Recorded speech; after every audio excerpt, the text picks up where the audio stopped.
نستعينه ونستغفره ونؤمن به ونتوكل عليه ونعوذ بالله من شرور أنفسنا ومن سيئات أعمالنا من يهده الله فلا مضل له ومن يضلله فلا هادي له ونشهد أن لا إله إلا الله وحده لا شريك له ونشهد أن سيدنا وسندنا ونبينا ورسولنا وكريمنا ورؤوفنا ورحيمنا وحريصنا وأنيسنا وجميلنا وجمالنا ودليلنا وحجتنا وقبلتنا وأولنا وآخرنا وظاهرنا وقاسمنا وكاملنا وحاشرنا وعاقبنا ومقصودنا ومطلوبنا ومنصورنا ومخدومنا ومعصومنا ومحبوبنا وغوصنا وقياسنا ومغيثنا ومعيننا ونظامنا وفريدنا وكتبنا محمدا عبده ورسوله أما بعد فأعوذ بالله من الشيطان الرجيم بسم الله الرحمن الرحيم قال الله تبارك وتعالى في القرآن المجيد والفرقان الحميد إذا جاء نصر الله والفتح إن الله وملائكته يصلون على النبي يا أيها الذين آمنوا صلوا عليه وسلموا تسليما اللهم صل على سيدنا ومولانا محمد وعلى آل سيدنا علي وسيدتنا فاطمة وسيدتنا زينب وسيدنا حسن وسيدنا حسين وعلى آله وأهل بيته أجمعين. قصیدہ برد شریف کا ایک شعر مل کے ذوق و شوق محبت کے ساتھ پڑھے تاکہ محفل میں ذوق و شوق پیدا ہو. مولاي صل وسلم دائما أبدا على حبيبك خير الخلق كلهم. مولاي صل وسلم دائما أبدا على حبيبك خير الخلق كلهم يا ربي بالمصطفى بلغ مقاصدنا واغفر لنا ما مضى يا واصي الكرم. مولاي صل وسلم دائما أبدا على حبيبك خير الخلق كلهم. نعرہ تکبیر، نعرہ الصلاة يا سيدي يا نعرہ تکبیر، يا غوث الأعظم نستعين. عالی وقار دوست بزرگ، میرے پروردگار کا لاکھوں کروڑوں احسان ہے کہ اس پاک ذات نے ایک بار دوبارہ ہمیں جمعے کا دن نصیب فرمایا، اور پھر اس جمعے کے دن ہم اپنے پروردگار کی بارگاہ میں ایک اجتماع کے طور پر اکٹھے ہوئے۔ سچائے ہمارا رب، سچائے ہمارا خالق، سچائے ہمارا مالک، اور سچے میرے جانان صلی اللہ تعالی علیہ وآلہ وسلم،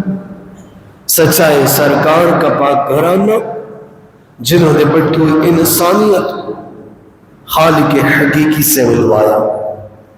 اور لوگوں کو بتایا، لوگوں عبادت کرو تو میرے پروردگار کی کرو، لوگ ذکر کرو تو میرے پروردگار کا کرو، لوگ یاد کرو تو میرے پروردگار ہی کو کرو، وہی معبود برحق، وہی ہم سب کا پروردگار، ہم سب کا رب باری تعالی اور نظام ہستی چلانے والا ہے۔ عالی وقار دوست بزرگ، موقع کی مناسبت سے مقتضائے حال کے مطابق اپنے بابا کے حکم سے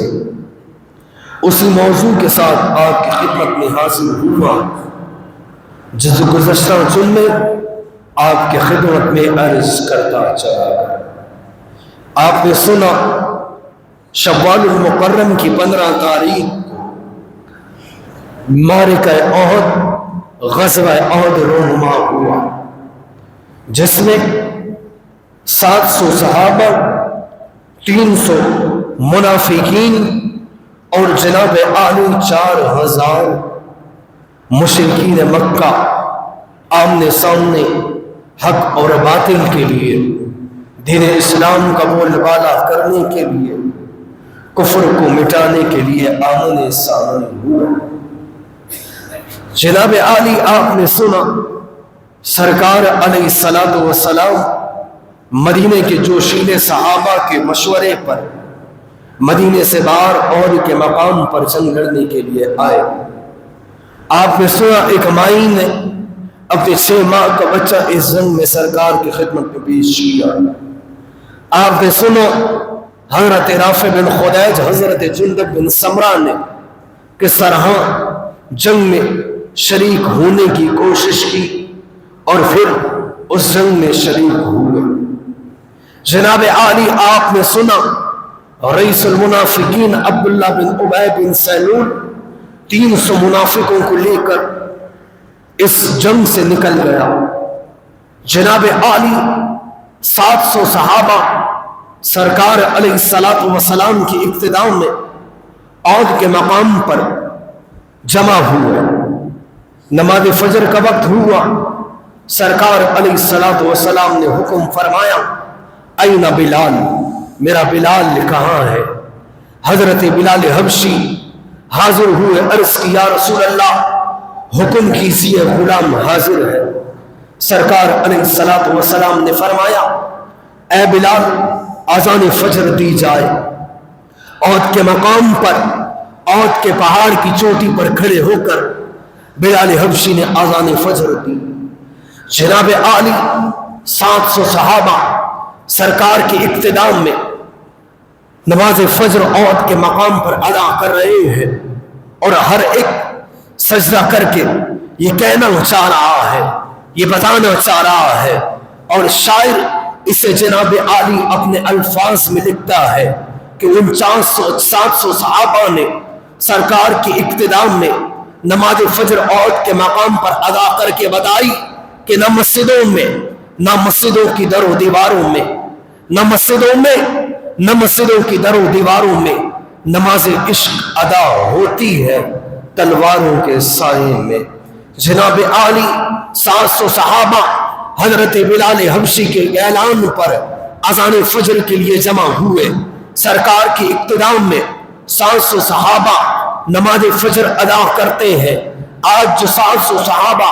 عہد کے مقام پر نماز فجر ادا کر رہے ہیں، ہر کسی کو معلوم ہے کہ یا آج غازی ہو جائیں گے، یا آج شہید کا رتبہ پا لیں گے، یا آج غازی ہو کر واپس اپنے مقام کی جانب پلٹ جائیں گے، یا پھر شہید ہو کر جام شہادت کا جام نوش کریں گے۔ اور آج یہ جو نماز فجر ادا کی جا رہی ہے، 700 صحابہ کو معلوم تھا کہ یہ ہماری آخری نماز ہو سکتی ہے، آج یہ ہمارا آخری سجدہ سرکار علیہ